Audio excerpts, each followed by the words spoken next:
memberikan bantuan uang agar Talitha bisa bertahan hidup.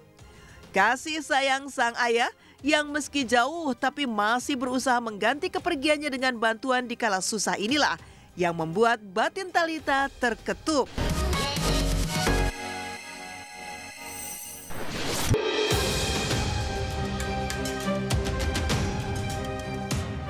Keluarga bos toko roti diteror. Tangis Linda mohon ke Dwi Ayu ingin damai dan sebut anaknya ketakutan. Dwi Ayu kekeh ogah damai.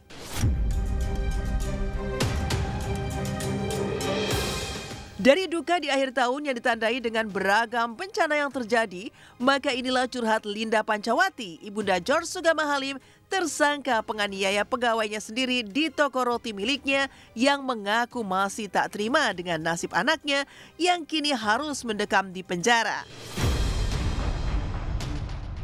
Sambil berurai air mata, Linda yang terus melakukan upaya seolah playing victims menyebutkan jika kondisi terkini George di dalam penjara sangat memprihatinkan lantaran begitu tertekan dan ketakutan. Padahal sebelumnya George justru pongah mengatakan jika ia tidak akan tersentuh hukum. Tidak hanya itu, akibat perbuatan putranya itu, toko rotinya pun menjadi sasaran demo warga, seraya meminta agar tokonya ditutup. Dengan dampak besar sanksi sosial yang kini dirasakannya, Linda pun berharap agar Dwi Ayu selaku korban pelapor tidak melanjutkan kasus lebih dalam ke ranah hukum.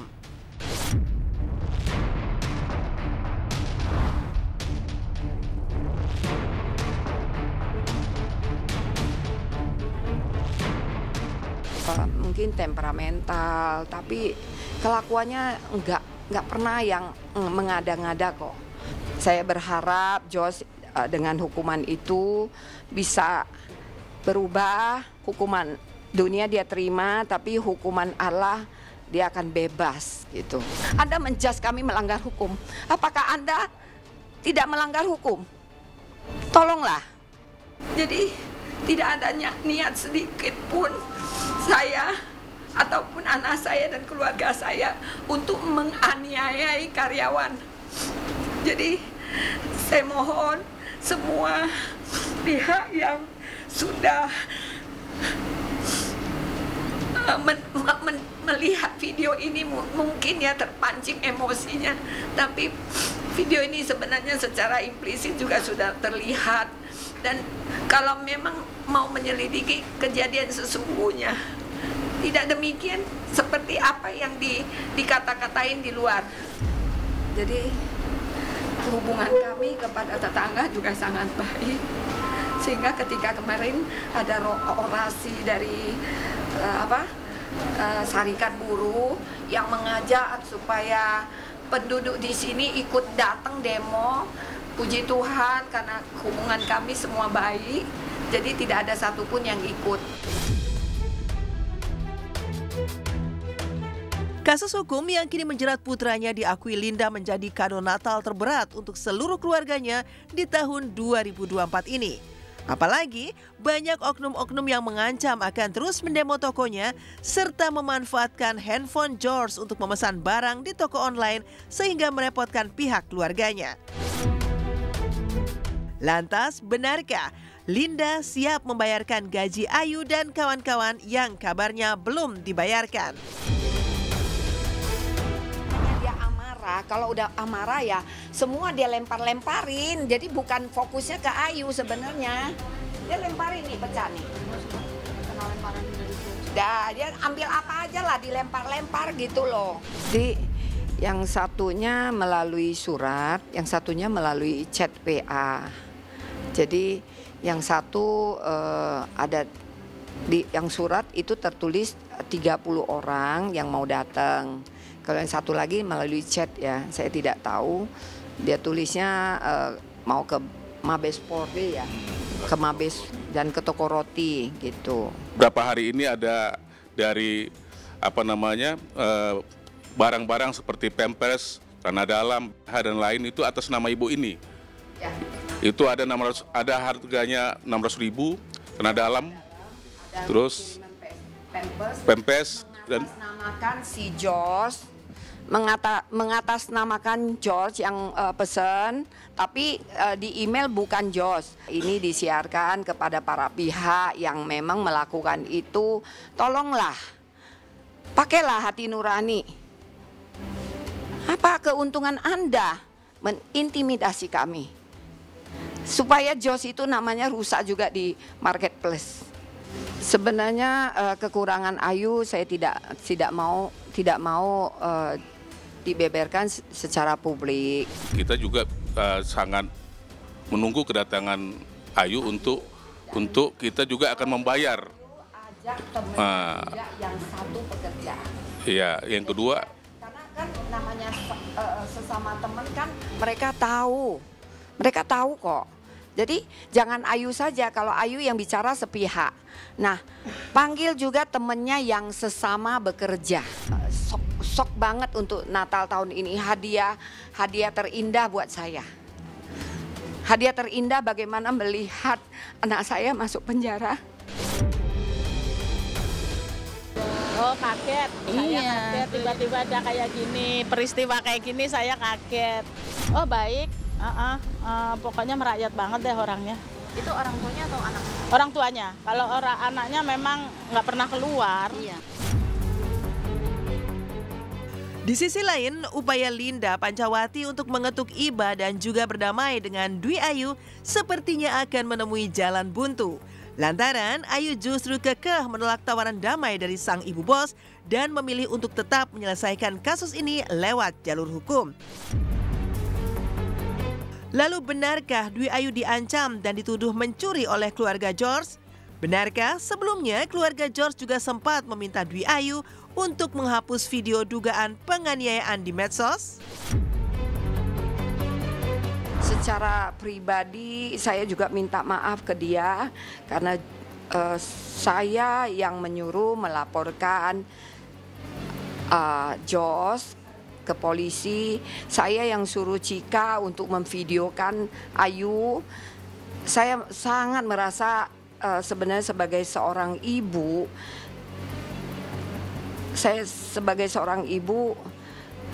melakukan itu sebenarnya saya sangat sedih. Jadi saya minta tolong. Saya berharap semua ini berjalan dengan damai. Lalu saya memang sudah meminta maaf kepada Ayu supaya masalah ini tidak diperpanjang gitu loh. Tidak ada saling tuntut menuntut, tidak akan ada habisnya. Pas viral aja sih, baru-baru viral orang tua si pelaku ngomong kalau nggak hapus videonya kamu bakal saya laporin ke polisi. Setoran kurang kan dia ibaratnya dia menuduh saya mencuri. Kalau emang saya itu kan banyak CCTV. Kalau emang saya terlihat ngambil duit itu saya siap untuk dilaporkan. Ya saya sih berharapnya cuman semoga kejadian itu tidak terulang kembali, hanya itu aja sih. Saya nggak akan damai, tapi saya sudah memaafkan si pelaku dan saya tetap harus proses ini harus tetap berjalan.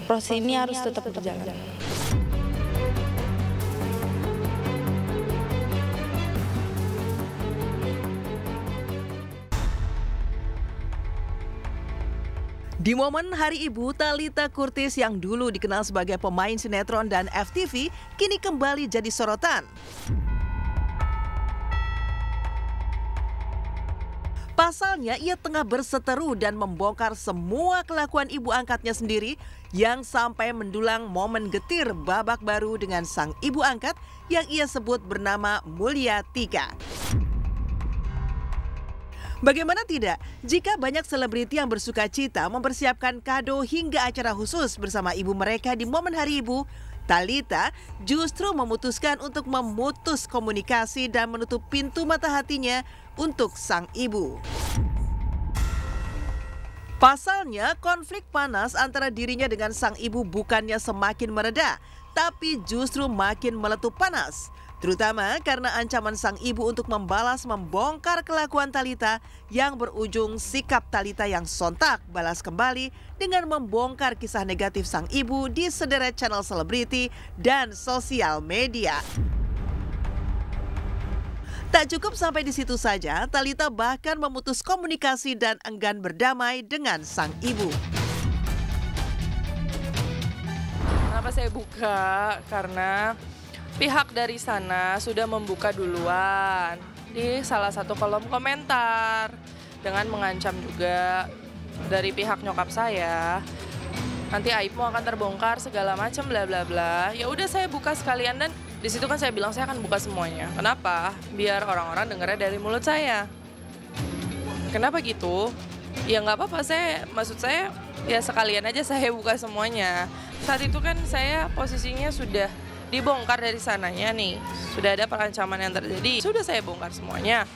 Kalau dibilang perasaan saya gimana, ya berat lah untuk mengungkapkan itu semua. Kalau masalah mama aku no comment, sampai aku tidak mau ada kata-kata yang aku lontarkan lagi perihal masalah dia. Kalau memang dia merasa dirinya benar dan mau speak up dan segala macam, ya silahkan. Aku tidak membuka jalan dan aku tidak mau berkomentar juga, jadi aku lagi fokus aja sama apa yang aku kerjain sekarang, karena aku nggak mau hal itu mengganggu di keseharianku sekarang gitu. Jadi balik lagi aku lebih memikirkan diriku sendiri untuk sekarang. Bukan tanpa alasan jika Thalita Curtis panas membalas sikap sang ibu dengan sikap keras membuka kelakuan ibunya sendiri. Thalita bahkan mempersilahkan sang ibu untuk balas, muncul dan angkat bicara ke media, namun jangan mengganggu hidup Thalita. Ucapan Thalita itu pun sontak saja menjulangkan tanya. Benarkah Thalita sudah siap menabuh genderang perang dengan ibu angkatnya sendiri yang telah membesarkan dirinya sejak masih bayi? Saya nggak pernah mempermasalahkan uang yang habis atau kerja terus, gak pernah mbak. Boleh dicari, ada nggak saya permasalahin masalah kerja terus? Enggak, yang saya permasalahkan kenapa seorang ibu setega itu aja. Kenapa seorang ibu setega itu aja. Biar bagaimanapun dia, aku besar itu karena dia mbak. Aku besar itu sampai sekarang sehat walafiat, berdiri, bisa jadi anak baik, bisa jadi anak pintar itu juga karena dia. Gitu. Jadi aku tidak akan pernah menghilangkan kebaikan seseorang hanya karena satu kesalahannya dia. Gitu. Aku maafin kok kak, aku sudah maafkan dia dari lama kak, sudah lama sekali. Aku sudah maafkan dia. Yang tidak akan aku maafkan itu keluarga yang lainnya. Saya kan udah pernah bilang, saya tidak akan memaafkan keluarga yang lainnya selain dia. Saya tidak akan memaafkan keluarga yang lainnya selain dia. Iya bukan menggoncang mental sih, lebih kayak shock aja. Ternyata perkara ini harus menjadi perkara yang panjang. Intinya itu. Ya mau bongkar-bongkaran kayak gimana, selama itu masih menjadi alasan yang baik, masih tidak mengganggu saya tidak masalah. Tapi jika itu merugikan saya, ya mohon maaf gitu. Mohon maaf sekali. Gitu. Saya juga pasti, saya punya hak kok untuk speak up diri saya sendiri. Ironisnya, bak sudah jatuh tertimpa tangga pula. Berkonflik dengan sang ibu, lalu sang ayah juga tak bisa dijadikan sandaran saat lelah menghadapi konflik dengan sang ibu sambung. Pasalnya berkewarganegaraan Australia, sang ayah kini hidup seorang diri di panti jompo dan dengan kondisi kesehatan yang mengenaskan. Tapi hebatnya, di tengah kondisi yang miris, sang ayah masih berusaha dirangkul Thalita menyisipkan cerita haru. Pasalnya, meski dalam kondisi sakit, sang ayah sempat berusaha menghubungi Thalita di masa sulit dan memberikan bantuan uang agar Thalita bisa bertahan hidup. Kasih sayang sang ayah yang meski jauh tapi masih berusaha mengganti kepergiannya dengan bantuan di kala susah inilah yang membuat batin Thalita terketup. Karena di saat pahit justru sang ayah yang sempat menghilanglah yang memberikan bantuan. Waktu itu papaku juga nge-reach out lagi kan, sebenarnya dari pas aku di Lampung. Cuman kayak nge-reach out-nya lagi tentang masalah pekerjaan itu pas aku mau on the way ke Jakarta. Dan kayak sebenarnya aku nggak mau minta uang ke dia kak, tapi aku sharing gitu sama dia, aku mau bangun bisnis loh Dad, gini, aku lagi cari investor, segala macam bla bla bla. Terus dia kayak ya udah kenapa nggak aku aja. buat papa semoga jaga kesehatan, karena papa hidup sendirian di luar negeri dengan umur yang sudah tidak muda lagi. Saya nggak tahu, Mbak. Saya nggak tahu, sampai hari ini saya nggak tahu tinggal di mana. Yang saya tahu dia tinggal sama keluarganya aja. Wishlist 2025, semoga apa ya, semoga jadi pribadi yang lebih baik lagi. Semoga ini bukan hanya keviralan sementara juga gitu kan, karena aku merasa ada banyak bakat yang bisa aku salurkan. Ya, lagi nabung buat beli mobil, lagi fokus sama pekerjaan. Semoga kerjaannya makin banyak, rezekinya makin banyak, bisa bahagiain banyak orang yang masih mensupport sampai hari ini. Jadi akan aku usahakan yang terbaik buat 2025 untuk gak mengecewakan kalian sih.